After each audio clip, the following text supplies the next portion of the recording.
of Deep Blue Sea were our funky titles. Okay. What are a couple of the highlights that you like from our 33 titles? Are there? So all of the titles came from things that were said during the episode. Yeah. So some of them just scanning through. If you haven't seen the film, listen to the episode, then uncut Giamatti makes no sense to you. I mean, why would it? I gotta get my voice back. It's nothing to do with Deep Blue Sea at all. That's a Nick Rehack original. Yep. But I mean, Scogginomics is one that I quite like, because Scoggins has become a major character that at least I've discussed every week that he's been on the show. So Scogginomics is a one I like. Like, we have adventure trousers, and that makes me realize that helps me remember that we spend 20 minutes talking about cargo shorts. Hey, guess what I'm wearing right now? Cargo shorts? Yep. Oh, cargo trousers, but yeah. Cargo shorts. I love it. It's the second pair I've worn today. Hot Rod wetsuit makes me happy because it just gives me it's Carter Blake sliding on the ground with a wetsuit that's painted like a hot rod. Yeah, and Too Jacked to Die, I quite liked, from Kate McNabb, as a quote from her partner, I believe. Just something, yeah. LL Cool J couldn't die because he's too jacked to die, and so. Did I have to fight for a loaf of bread floating in the ocean? I think you did. I said it was too long, but it's the memorable quote from that episode, so it's fine. Because it's moving so slow, it's like a loaf of bread. It is, agreed. I'm trying to find what else I pitched for that one. Episode 21, I couldn't pick one, so I just went with cheeky zippers and bionic strut muffins. Yes. But they bring back good memories, and I think that's what I had a good time with the show, and I guess I'm just reminiscing a little bit, but we had some weird discussions in these episodes. Yes, it's taken some directions we haven't expected, which is why I'm really looking forward to seeing where Deep Blue Sea 2 is going to go, because with the first one we had a director's commentary to kind of aid us along. I don't think there is one for Deep Blue Sea 2. So we're going to be missing that segment of the show. So we're going to be going off in all of our own directions. We're going to try and talk less about... There's no breakfast. There's no, meal scene in the sequel. So that's, half of our podcast has been about breakfast. So we're not going to have that anymore. we had a bonus episode about Helsinki Hollandaise. Yep. Finnish pancakes. A herring reduction. Yeah. Yeah. I mean, we went in depth. Oh gosh, was that our bluest episode, Jay? Conversation-wise, I don't know, but listeners, I do know which is the deepest and bluest episodes of the podcast. I took today off work to work out what is the deepest and bluest chapters of Deep Blue Sea. I spent can't wait. I'm far excited. too long doing this. I went through every chapter twice, once for deepest, once for bluest. Broke it up into chunks, worked out. I've drawn out maps to work out what depth every area of Aquatica is.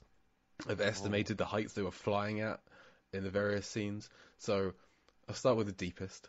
It's no surprise which is the least deep or the highest chapter, which is it's chapter 2, because that's the scene where half of it's in a meeting up a skyscraper and the other half of it is in a plane flying to Aquatica. So, oh damn, I didn't convert. I've got it all still in meters. Oh hell. Hang on. And we have, we have the Ronnie Cox in there too. Who, that's a good bit that we had later. The Ballad of Ronnie Cox. Oh yes. So that's the least deep and least blue. No, that's the least deep, but not necessarily. It's amongst the least blue, because it's not very blue. Okay, to work out how blue chapters were, I what a ridiculous conversation. To work out how blue chapters were, I watched the chapter. Every time, I kind of, in my mind, worked out how blue a certain second of the scene was. I didn't go through second by second, that would be insane. But I broke it up into 20%, 40%, 60%, 80%, 100%, or 0%. And I just broke the whole chapter down into chunks of how much of it is 20, 40, 60, etc. So that chapter 2 is 9% blue. Okay, I want to hear all the chapters. You might. I don't know if so we got to do it. Okay, so yeah, the chapter 2 of the least deep chapter is, I worked out on average 741 feet in the air. or 226 meters. Which again, that's an estimate based on the height of skyscrapers in California, the flying heights of seaplanes. We don't care. We're not here for the highest. We're here for the deepest. So it's actually no surprise which is the deepest chapter. We should have been able to guess this. Actually, yeah. Which do you reckon is the deepest chapter, Mark? Oh, okay. The deepest. So I would say it has to be when the shark, the test. I would say chapter 8. Chapter 8. So Yeah. chapter 8 is... It is synchronized attacks when Carter is under the water and the sharks do the double attack, and then he does the key fob into the blue. Okay, chapter 8 has an average depth of approximately 98 feet, or 30 meters. It's not the deepest by some way. The deepest chapter, the depth of it is... Where's it gone? Is it when Carter gets dragged around with the shark? No, it's minus 167 feet or minus 51 meters. It's the chapter where Russell Franklin dies. Oh, because that's the lowest point in Aquatica. And the whole chapter is spent in that room. Apart from when Russell gets dragged out of it and eaten, so it goes even deeper. So wait, stupid question. Because what about when the shark swims up into the thing to bash the door? Is that the same deepness? That goes a little bit deeper, but I'm just talking about the chapter on average. So the action of the chapter on average is because in that bit, that chapter where he goes up and bashes the door in the shaft, most of the rest of that chapter is the crew climbing the shaft. They're up a lot higher than the shark is at that point. Oh. But the Bluest is all over the shop. There's no correlation to working out how blue a chapter is. So the Bluest one is, I think, if we were to work out what is the cumulative deepest Bluest chapter, it would be chapter 24. So chapter 24, I'm sure Preacher's everyone knows. Legacy? No, is the leg twitch. Oh, it's the scene where Scoggins dies. Yeah. Because most of that scene is underwater, and all of the underwater scenes have like a blue filter over them. So everything in them is some kind of blue. So that scene is 86.5% blue. It's very blue. Wow, 86.5? Most of the chapters range in like the 10 to 30% blue region. The entire film as a whole is 30.25% blue, if you're wondering. I'm going to try and do this as we go along for the next few films, to give it a little comparison as to how they are. And then depth-wise, there's only really 2 chapters that are above a few feet on average in depth, which is, as we mentioned, the chapter 2, the flying chapter, and then chapter 1 actually is the other one where. Wait, that can't be right. Yeah, with the dancing, because they're never deep. No, that can't be right. What's going on? What did I do? Actually, let's see. Wait, Janice and Russell, they're above too in chapter 4? And then they go pretty high when Jim's pissing in the wind. Yeah, I'm thinking. Oh, for some reason, for chapter 1, I had the camera being at the top of the catamaran, looking down as affecting the height, but it really shouldn't. That's an error on my part because the action there is taking place on the boat, so that should be a 1. Yeah. Got it. Yeah. Forget that. That brings that one down quite a lot. So good. So yes, so most of the chapters are just a few, at most, just a few feet above the surface. You took the day off work. This is amazing. This is next level. It's been a day. Spreadsheets all over the place. Love it. So, do you have any other questions in terms of the deepest? So that the deepest chapter isn't very blue when Russell gets eaten. It's only about 11% blue because the only blue in that scene is coming from the pool right behind Russell. But it's not. You don't see a lot of the pool. It's in the distance, so it's only like 20 to 40% of the screen is blue at any one time. So on average, that chapter is about 11% blue. Did you have any aha moments during this when you were researching?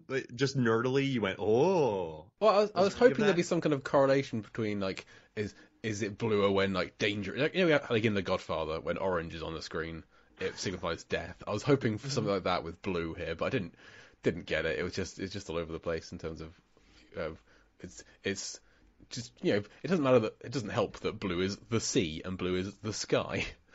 and blue is Yeah. the colour of Russell's jumper. I did spot a lot of blue things that we didn't necessarily pick up on going through. Like a lot of the stuff behind Preacher floating in the water is blue in the kitchen. Oh.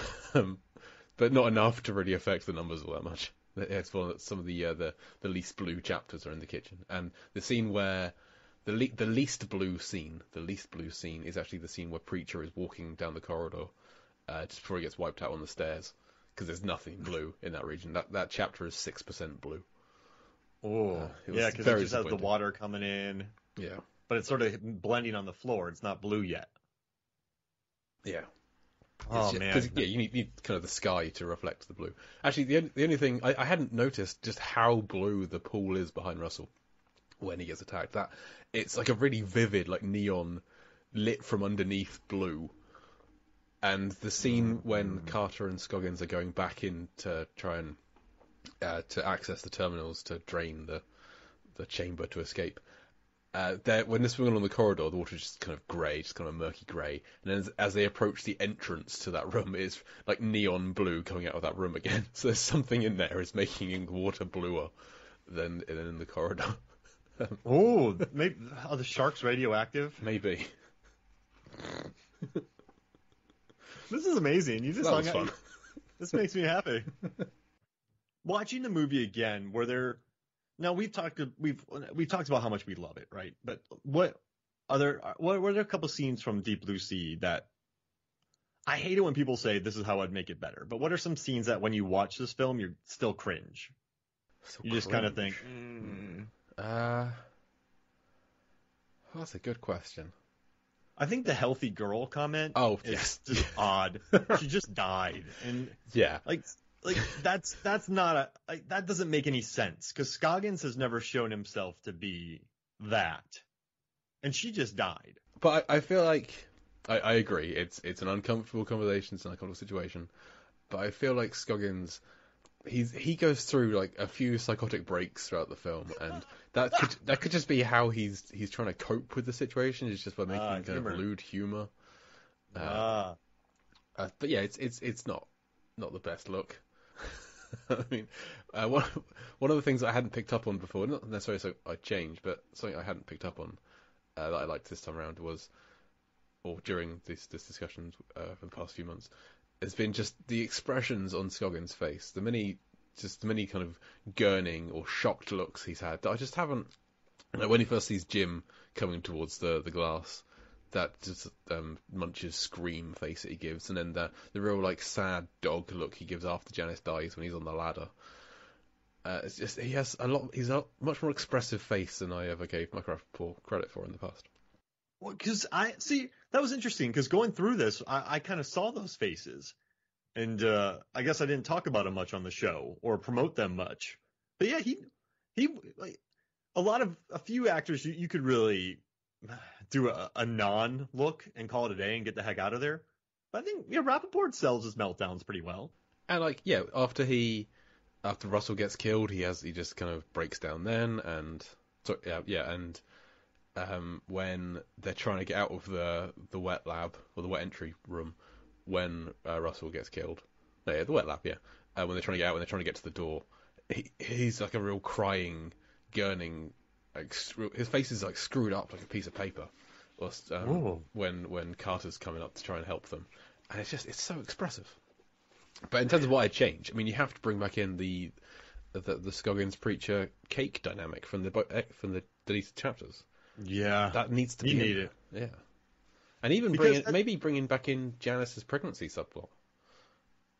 Potentially, I don't know whether we need that. I mean, I guess it's mean, right? And because this movie's not like this movie's mean, right? Jim's death is mean. Yes, but killing off the one pregnant woman in this movie in that fashion. Yeah, I mean, true. Okay. Actually, people might like it more because that's really mean. Like in that fashion, it's just.